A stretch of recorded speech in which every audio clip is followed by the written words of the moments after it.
10 seconds remaining. 5 seconds remaining. Reserve time. All right, you guys, welcome back to Game 2. This is CEVO, Season 4, Wild, going up against Revenge, and they have a lot to make up for. Revenge takes Game 1, and Wild has got to win this game to at least force a Game 3 out of Revenge. My name is Privatitude here alongside with Ever. Radiant team ban. I'm excited to see what this draft has to offer. I think it's that much more important for Wild to pick a very strong support cast, but excited to be here nonetheless in a league that is looking nothing but like they are growing, especially over on the Americas side of things. Wild, a very promising team I haven't had the pleasure of casting, but both you, myself, and Andrew Riley go way, way back as he is captaining up this squad, and the Revenge squad, who we are no stranger to as well, with anything from our NLGS days all the way up until even Natalik just last season, and a few other places that we've had the opportunity to cast them as well. So exciting stuff. Same bands come out, no surprise there. And Bristle Nix, I was struggling to say Visage, I don't know why. And Ember Spirit as well, taken away from the pool, and Wild is first on deck, and we'll see what they are looking to go with this time around.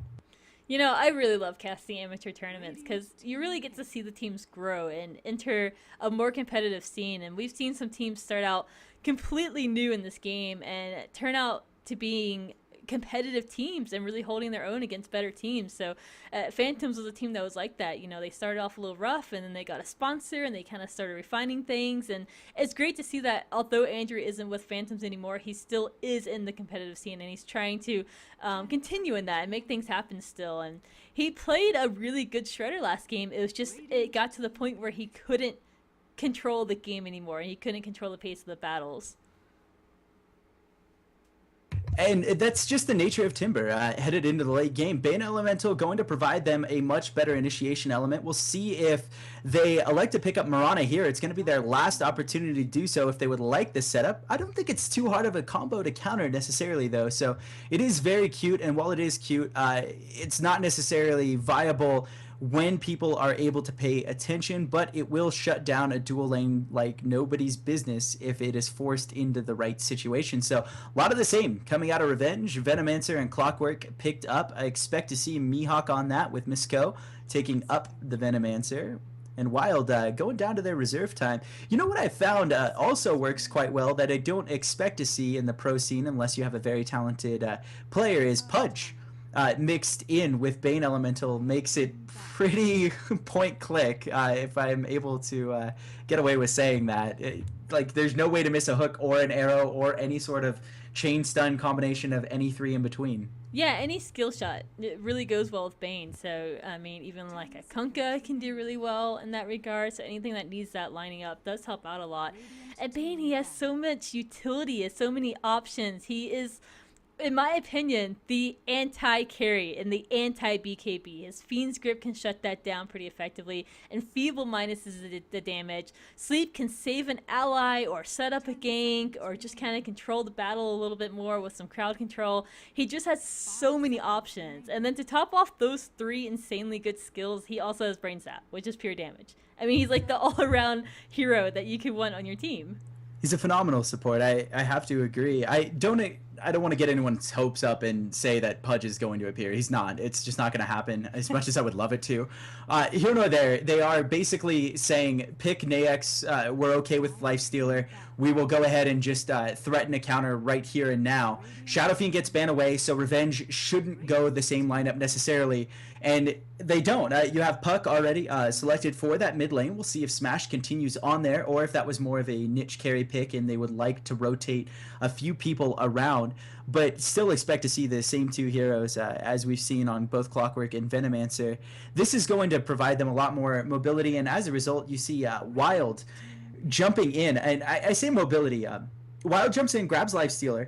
Puck has mobility in his illusory orb as well as the hook shot. So a very mobile squad that Wild is now going to be forced to deal with. Bane can lock some of it down, but not all of it. And now Revenge counters with a Lycan pick, which I'm indifferent about. Although Wolves did get a minor buff, their health isn't any sort of increase to write home about. And therefore, I don't think he's that great of a hero. He's got one of the most powerful ultimates in Shapeshift in the entire game, but that's provided your team locks people down and stuns them. They don't have a whole lot of stun. Puck can hold people still, but only for so long, and Lycan really needs to wail on someone for a while, especially against such a tanky team.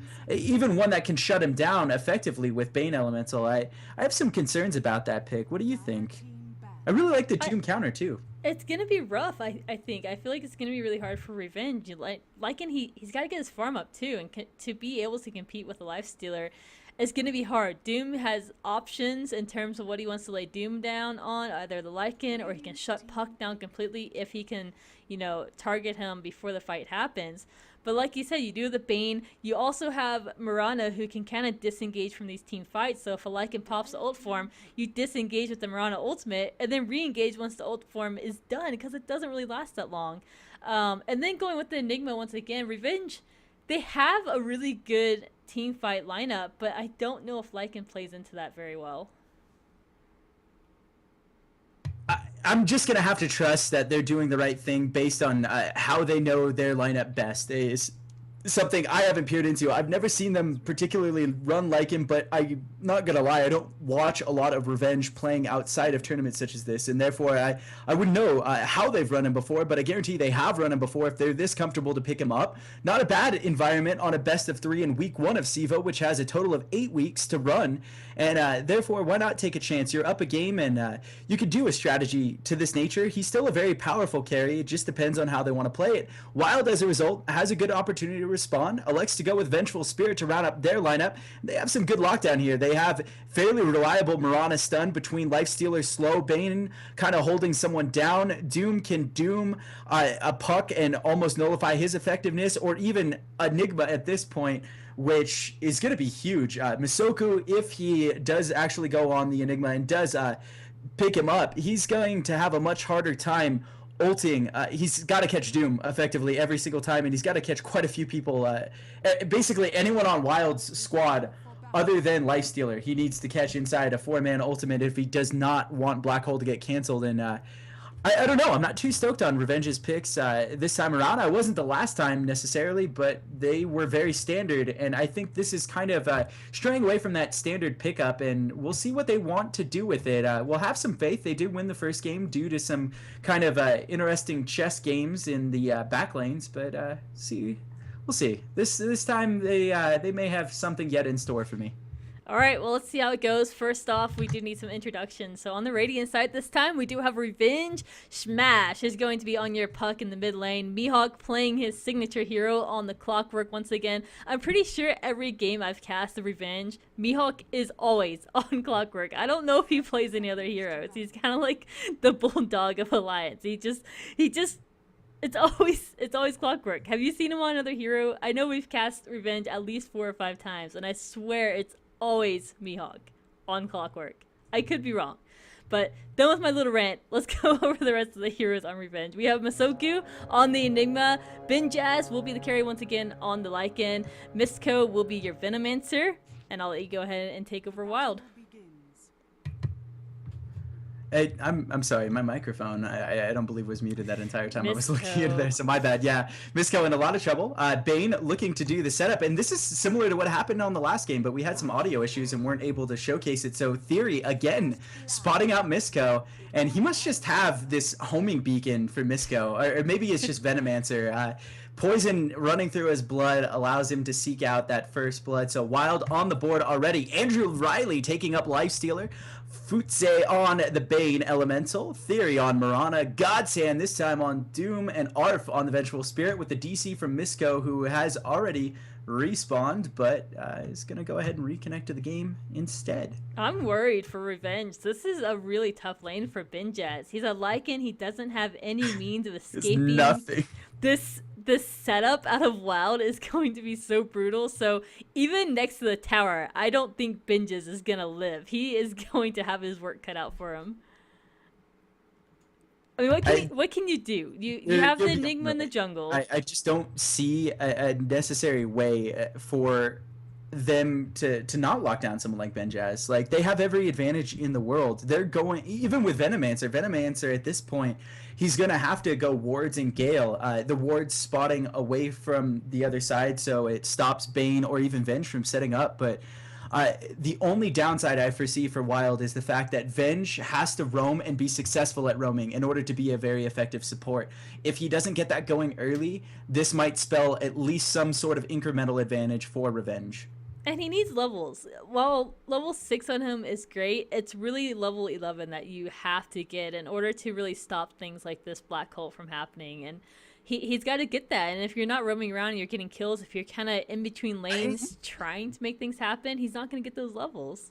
I'm going to disagree with that. It's simply because I've seen level 7 Venges on teams like Fnatic when they used to be a Han team. They would run, Andromeda, which was the exact port over counterpart, at level 7 while other people in the game were level 25, and they would still be effective and clinging on for dear life in a game. Like, I think Swap, even at level 1, is an extremely effective spell at saving your carry in question when played correctly. I just, at all levels of the game, I think Venge is valuable, certainly much more valuable in this instance. I will agree to in stopping a black hole, swapping someone out of cogs, or even swapping Clock out of his own cogs and protecting a ranged element on your team would be very beneficial to a squad like Wild right now.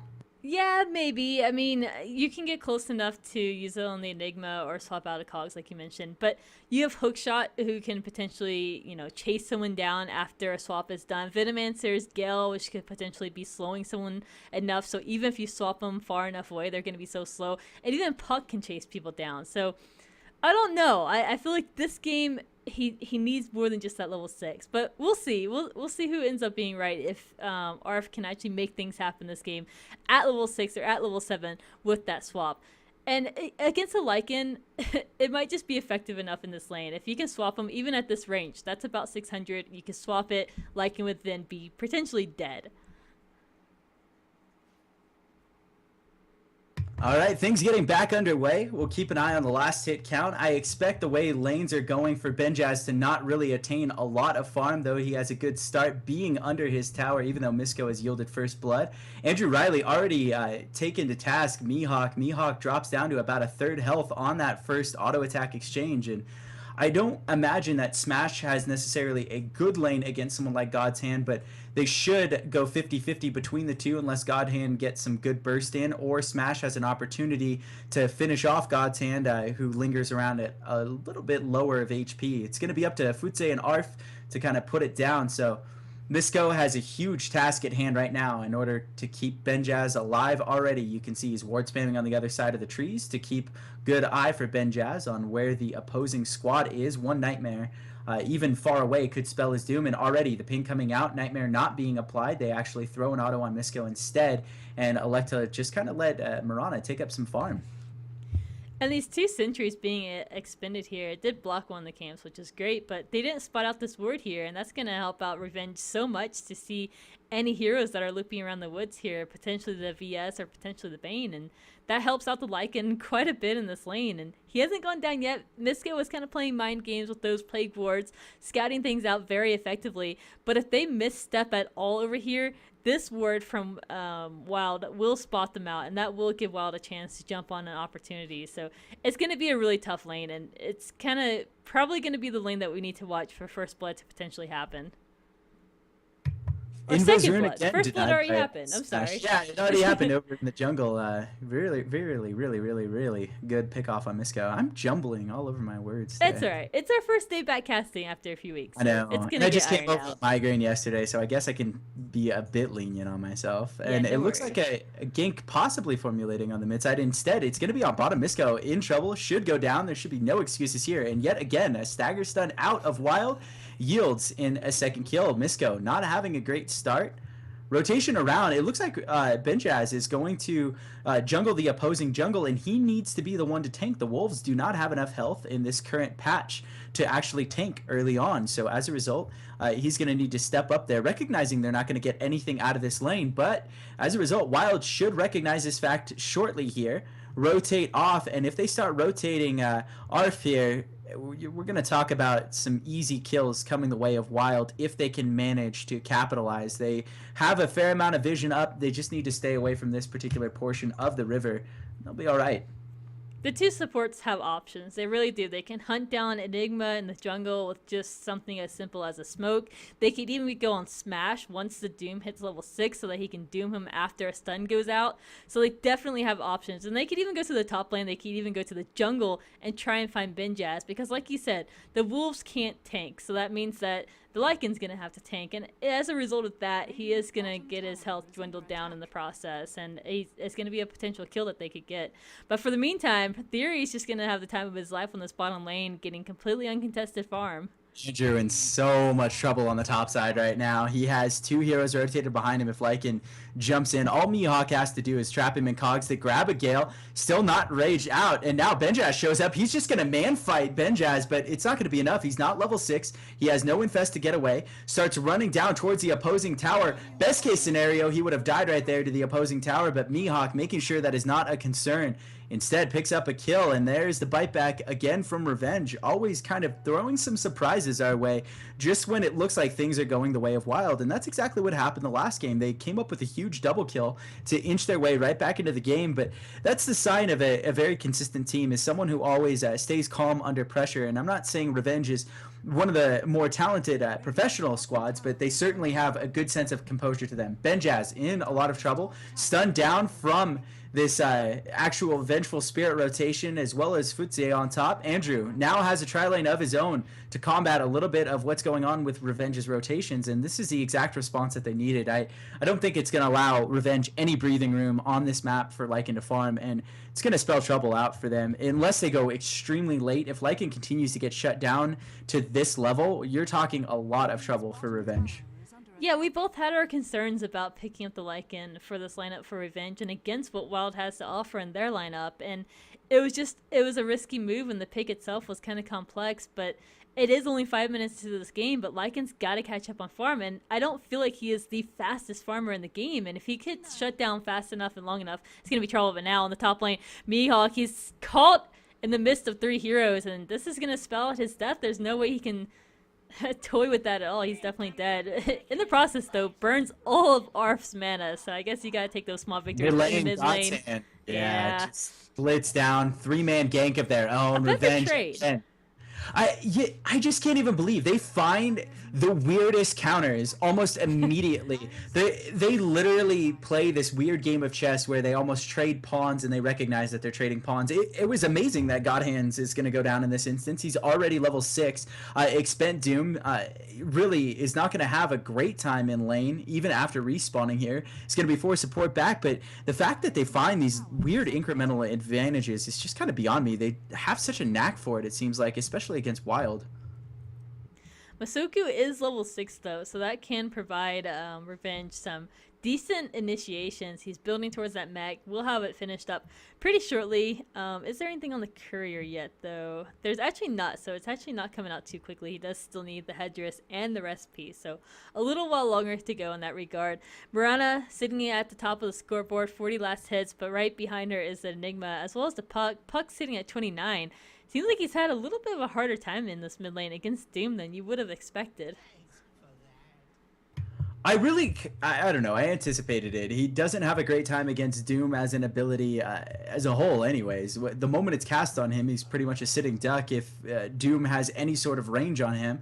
Trying to finish up phase boots so he can genuinely catch up to those kill situations, and it's going to happen here shortly. Puck won't have a chance to respond to anything. It's going to be up to Mihawk probably to bail him out of a lot of bad situations, if you will. But Revenge has good rotation from their support right now. Wild looking to see if they can capitalize on bottom lane where Lycan has been afforded some farm, and Puck jumps on Theory. Ultimate Expent, he has 2 to back himself up, trying to get away. Theory able to have a defensive nightmare applied. Arf takes it off, so Arf won't join the fight yet, but they don't need him to, except for the fact that Lycan popped ultimate, so he may yet get away, not able to missile down and really keep him in place for longer than a few seconds, but not enough damage. Smash, as a result, is able to pick up a kill on Venge, almost gets the Mirana for his trouble, but not able to deal the AoE. And look at these Lycan Wolves go. Puck, Illusory Orb back back in, won't quite connect, but has DD on his person and is just tearing right through the Wild squad, making this look like child's play. Look at Smash go, still has illusory orb up, yet he's gonna follow it through. Phase shift away to not take the tower damage. He should go down here. Yeah, it finally does, but for his effort, that was a triple kill. That was mid lane though. Impressive, yeah, and even more action going on mid side right now. 2 more going down, third finally going down behind the tower, and Revenge loses a lot for what Puck just kind of made up on that bot side. Yeah, really unfortunate for Smash. He really made things happen down there, made it look very easy, but in the process, you gotta wonder, and I wasn't watching mid because I was watching bottom, what were 3 heroes doing at the between the tier 2 and the tier 3? That might have been a big overextension on Revenge's part. I mean, they did get It was a huge overextension. but The fact that Rana was at that fight at the beginning, they should have known that someone necessarily was coming for them, and as a result, they paid for it dearly. Andrew, a bit overextended here on this bottom side. Masoku recognizes that fact. Huge infest. It's going to allow him to actually whiff that entire black hole. Andrew jumps out immediately thereafter, has backup in the river, could potentially open wounds anyone here. They recognize Benjaz doesn't have enough to shapeshift. He's dead, but instead they're going to go after Masoku. Arf pinged out Benjaz initially, and they still wanted to go on, and Puck finally joining into the fray, and again Smash going to town right now on 2 double kill. Both supports down for Wild. Retreating is Andrew Riley. Drinking up is Smash because they have no one in range, even with Theory, to challenge him on that fact, with both of his burst abilities coming back up. And you see Smash lining it up again on the right side of the trees. Theory, seemingly the only one who knows his presence, is actually over there, and finally Wild backs away. Smash making things happen for Revenge here, and if this continues forward, you're talking about a lot of early items for him. If he's able to grab a blink early on here, you're talking about a lot of trouble. Port defense on top side. Mihawk is there with the cogs right on top of 2 of the ports, going to push away. Doom applied to Misko, so they will get a kill for their troubles. Tower not quite denied. Misko able to get it down before he trades his life. Decent trade there for Revenge, and yet again buying all the time and space in the world that they need to make themselves relevant in this game. Just when you think this Lycan pick is working against them, they're forcing it to work, which is surprising to me. That would have been very depressing for Misko. Smash on the bottom lane, jumps on Andrew, silences him out. He can't even rage in TP, doesn't even have a TP, but Moonlight Shadow bails him out. He gets out with 30 HP, no damage over time laid on top of him, so he gets out just fine. But they will have to sacrifice the tower, but your Nake stays alive, so that's definitely a good trade. But yeah, it would have been really depressing if Misko hadn't gotten that tower. He stayed to get it. He knew he was dead, so it's a good thing he did last hit it and didn't give the deny to Wild. Really interesting game so far, though, ever. It's been kind of strange how Revenge is pulling some fights out of a fight that doesn't look like it's going to go in their way. Smash jumps in once again with his Blink Dagger. He gets the kill. Can he get out, though? He's getting surrounded by all fronts, by all of the Dire. And Theory hops right onto him. There's nothing else, though. He should be able to. No, he has nothing left. He's out of mana, out of utility items. I thought he could get out since there was nothing left in the mana pool for Theory, and Doom was on cooldown, but it didn't quite work Theory out. lined that arrow up too good for him to get away from that. It was a well-placed arrow. He was able to lock him down, and Puck just didn't have any mana anyways.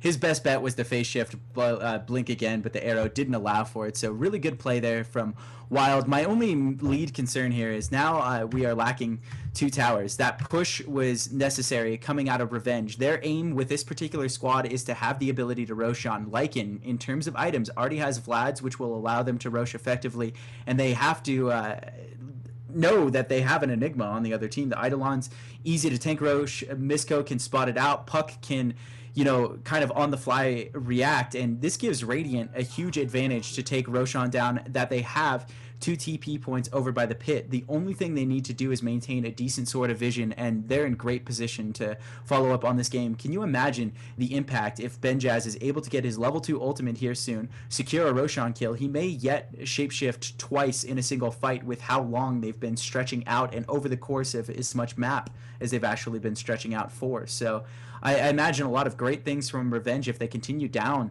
the course of continuing down. I mean, look at this. Lycan is able to find farm right now. He's on Ancients. He has Vlad's, which is enough to get him farm. Smash right now roaming around trying to get in here on Masoku. Masoku behind enemy lines should get taken down before he's able to do anything. Mech up. Black Hole on 3, almost on 4. Lifestealer not able to get in on anything. And Smash dealing such an immense amount of damage. Killing spree for Theory. No one is down for the Wild Squad. Good patience there by Arf to not kill himself on that ultimate. Mihawk tries to join in. Will go down here. And as a result, this is a huge loss for Revenge. Smash, doomed up, finally pays for his transgressions, and surprisingly so, Wild able to come out without taking a single death off of a 3, almost 4-man black hole, as well as Puck attaching that ult to nearly everyone on the Wild squad. Just not enough burst to finish it off. They didn't have enough heroes in the vicinity. Futse forced the ult up on Benjaz, but it will spell the end for him as they eat right through him. Venomancer, Misko picks up the kill, puts Revenge back on the board, but even so, just that forest fight, what a tremendous amount of turnaround there from Wild. You needed one more hero. The setup was good for Enigma and Puck, but you needed one more. Benjaz in some trouble, but can Andrew Riley do enough damage? They turn on Arf. Arf gets taken down immediately. Now, God's hand is in there, but he's getting taken down pretty quickly as well. Andrew back in the fight, looking to take down the Enigma, who's not really a threat right now. I feel his Eidolons are doing more than him. Malefice is on cooldown, Black Hole's on cooldown, and now Misko gets in there with a huge ultimate. Not huge, but it did take down Nakes, and now Smash gets in there. What a turnaround. When we see one team fight go in the way of Wild in the Woods, the next one goes in the way of Revenge, and this is a back and forth game.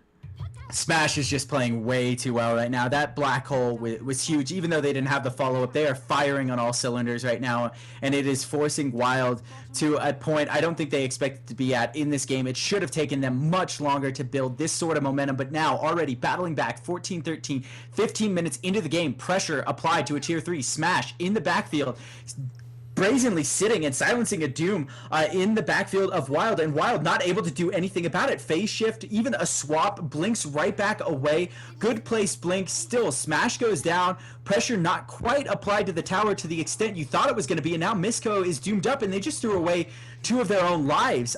The positioning was great, but I don't think any of Revenge wanted to follow Smash up there, and they probably were telling him to get out because they weren't supporting that decision. So bit of miscommunication leads to an awkward situation there for Revenge.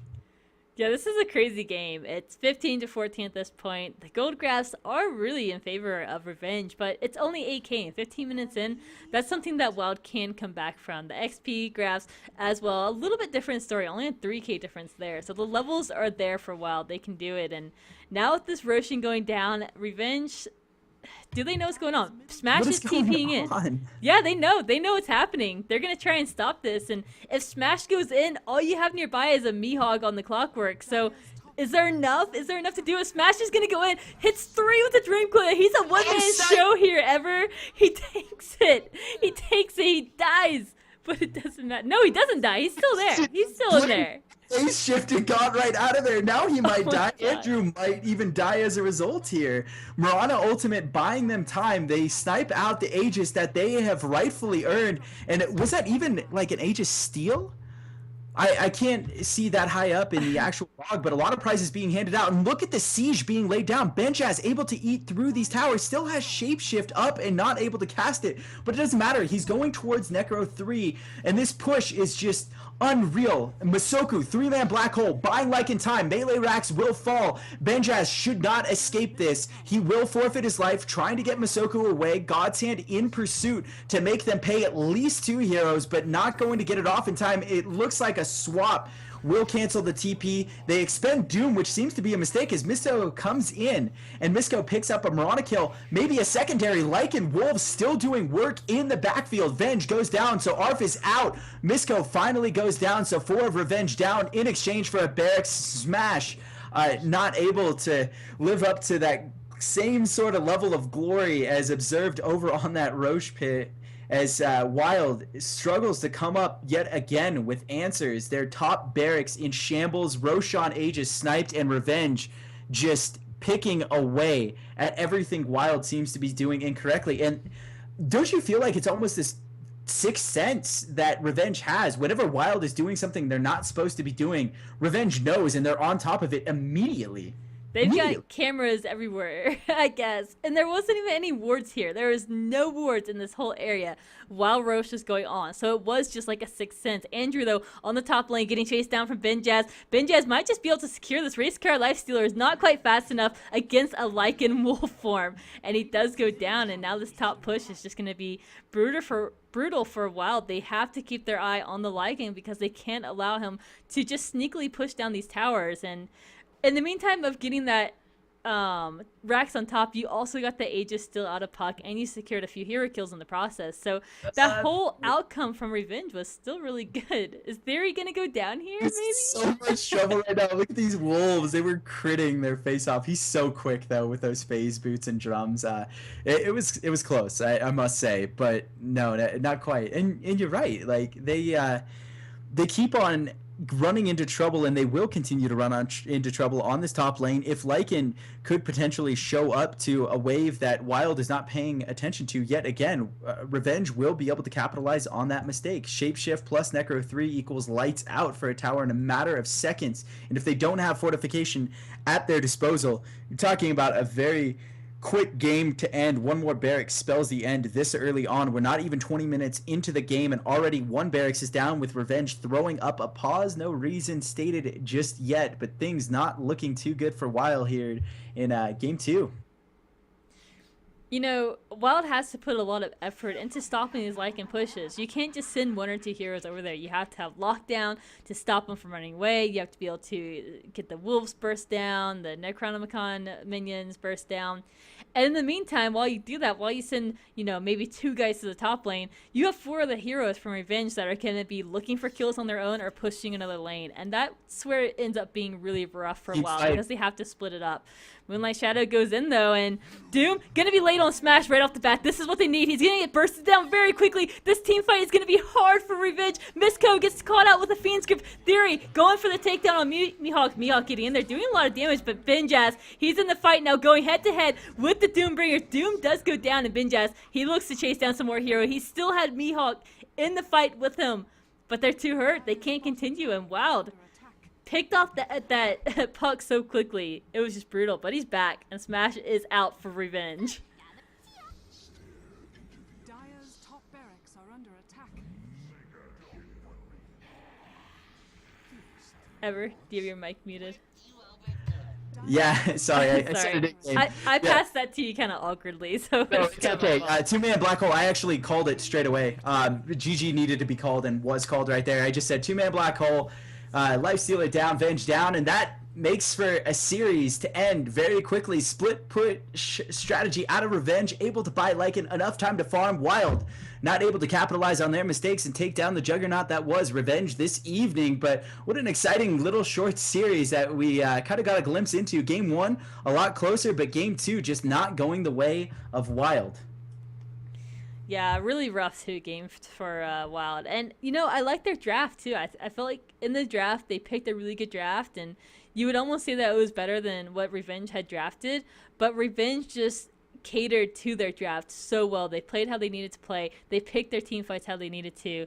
And as a result, they take it 2-0 over Wild. But that is going to be what we have for you guys tonight. I'll let Ever kind of intro us out here since I handled the last game outro. But thanks for joining us so far. So that's just kind of my goodbye from you guys, or to you guys rather. And we will see you next week. Yeah, we're going to be here, I believe, on Monday or Wednesday, provided everything works out. It looks like it's going to work out. So join us for some more CEVO Season 4 action. My name is Ever, joined alongside Prove Attitude, and we'll catch you guys in another best of 3 series next week.